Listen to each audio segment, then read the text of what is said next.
We're in our final couple of segments here on iFiber One News Radio on the Daybreak Show. Spencer Hughes soloing the show with the help of some great guests and Caleb helping out as well. We appreciate all of them.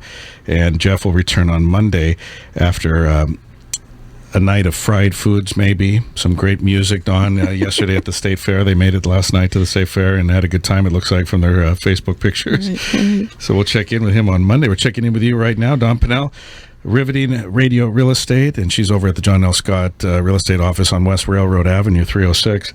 Welcome again. Good to see you. Thank you. Good to see you, Spencer. What's going on in the crazy world of real estate as we get ready for fall? Next week is fall officially. Isn't that something? Yeah, boy, this year went by quick. I remember having you on. We talk about, it's spring and people looking for houses, and then it's going to be summer, and now it's going to be fall, and I cannot believe it. Hopefully there's no snow this winter. Yeah, right. At least not as much as we had last time. Yeah, my goodness. But the good news is people still look for houses in the fall and the winter. Yeah. That's a good thing. Absolutely. Now, does the climate here, I would think it's a draw, especially in this part of the state, because as we know, Eastern Washington is a whole different animal, and we found that out looking for houses originally in Eastern Washington and along the Idaho border, and very beautiful, a little too remote for my taste, and the winter's way too cold for my taste, and the summers felt like the heat in California in a lot of ways. Right, it gets very exactly, hot. yeah. Is this like an ideal place in the South Sound and in Mason County where we do have these mild winters? I think so. I think it's just about perfect. You know, we have aberrations like last winter every once in a while, but overall it's pretty mild and pretty even, and I love it. Well, what do you have on tap for us today? You got some stuff from Facebook? Yeah, speaking of Jeff putting posts on Facebook from the fair, I saw those. Just wanted to remind folks about the Dawn Pinnell Real Estate site, and I've been putting some little home tips on there, and they're kind of neat. It's just a short little thing that takes about 2 seconds to look through, but they've had some really good information. And the latest ones I've put on, and I've been trying to do like one a week. What is the page, by the way, so people can go to it right now? Just on Facebook, Dawn Pinnell Real Estate. Okay, awesome. So, pretty easy to find, and you could even like it, so it would come up all the time. Absolutely. That would be great. So there was one, the most recent one is on some fire safety information, and I thought it was really interesting. Most people think of dryers as the most hazardous appliance as far as fires go, but by far, when they plotted it all out, it's ranges and ovens. Interesting. Yeah, so ranges and ovens was first, dryers was second. My wife will tell you that I've left ours on more than I'd like to admit. Is that where it comes from? Probably. Like people walking out Although they said most of it is in not keeping up on like recalls and maintenance things. I see. Yeah, those are so important for people to take those seriously, yes. Because it's mostly electrical is right. where the problems come from. So, I thought that was pretty interesting. And then last time I put on one about DIY mistakes, and I thought those were pretty cool. The first one was to start small. A lot of times people start with remodeling a bathroom or something like that. Get in over their heads, huh? Get in way over their heads. And then the second one was to remember about safety, because a lot of times people get hurt because they don't take safety seriously. Another one, which I thought was interesting, was get the proper permits.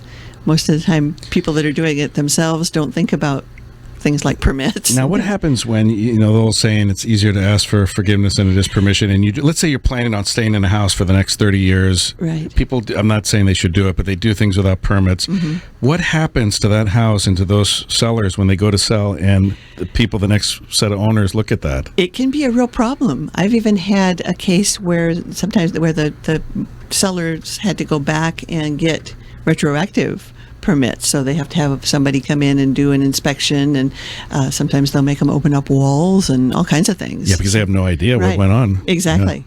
So you can get yourself into problems. So it's better to be proactive about it and ask them. A lot of things that you're going to do don't require permits, but it's always good to know that before you go in.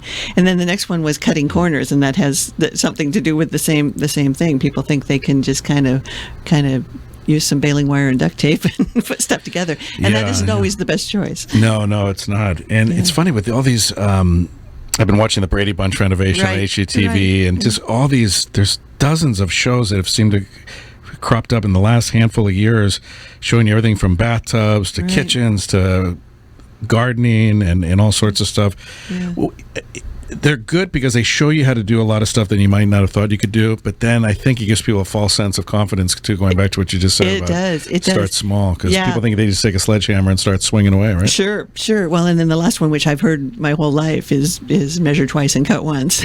Oh yeah. And that's a big thing. I mean, that's a real thing, and so that's a lot of times people forget that. So and like you said, they've seen these shows where they just take a sledgehammer and start whacking away, and that's not always the best choice. It's funny, speaking of that measure twice, cut once, we're trying to get our rabbits. We have a couple of bunnies off the ground in their outdoor enclosure, because there's some animals that are digging in there. We don't know if they're rodents or what. We don't want them to get hurt, right?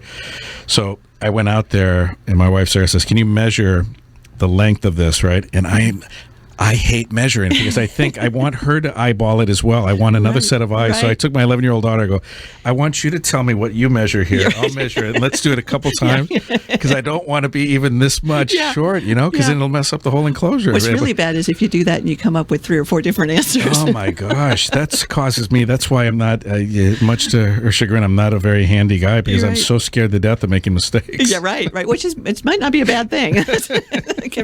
You can keep yourself out of trouble that way. Boy. Yeah. So the next thing I wanted to kind of touch on too is I got this really neat printout from about FHA loans, and a lot of people are sellers as well as buyers are curious about some of the things that might be required of them if they're getting an FHA, or in a lot of cases a VA loan. They're pretty much similar requirements. So I thought I'd talk about a couple of those. Yeah. The first one was, if the home was built prior to 1978, chipping and peeling paint must be scraped and painted on the interior and exterior of the home, garage, shed, fence, and others. That's a big one. I've had several homes where they've come in and done an FHA or a VA appraisal and have asked the homeowner to paint the deck or paint the trim around the door, or in some cases paint the whole house or the whole side of the house. So that's a big deal. So walk around, if you're thinking about selling your house and it's built prior to 1978, walk around and see if there is chipping or peeling paint. And if there is, go ahead and take care of it, because you're going to have to anyway at some point. So and any useful components like the roof, appliances, floor coverings should have 2 years of useful life left in them. So, again, walk around and take a look and see. Now, useful life doesn't necessarily mean they're in perfect condition, but they're usable. Useful can be very... Yeah. It can be real subjective, but so broken windows and doors should be replaced. That's a pretty obvious one. The cause of negative drainage must be fixed, and that means like gutters. And a big one is if there's earth to ground or earth to siding contact. Yeah. You have to clear that away, because there has to be a space. A lot of people get into trouble with plantings right up next to their foundation. They don't like that. They like those to be trimmed back so that there's air moving around. That's a good one. Health and safety hazards, of course, are always a big one. So make sure that your electrical is at least functioning. Safety handrails is another big one. I've had cases where people have had to put a handrail on either interior stairs going up or on a deck going, on the outside. And there's a measurement of how far off the ground it can be before you need a handrail, and I can't remember what that measurement is off the top of my head. But that's another one where you have to be. I was in construction sales for paving, and we told people we would do the striping too. We'd have subcontractors do like handicap parking striping. Right. But we said, and it was all in the disclosures, that you have to be the one to get the inspectors and make sure, because if that line, we're putting it right where it exists now, but if it's off, we're not going to be responsible for that. That's a big thing if you're even a little bit off. Right. Another big one is infestation.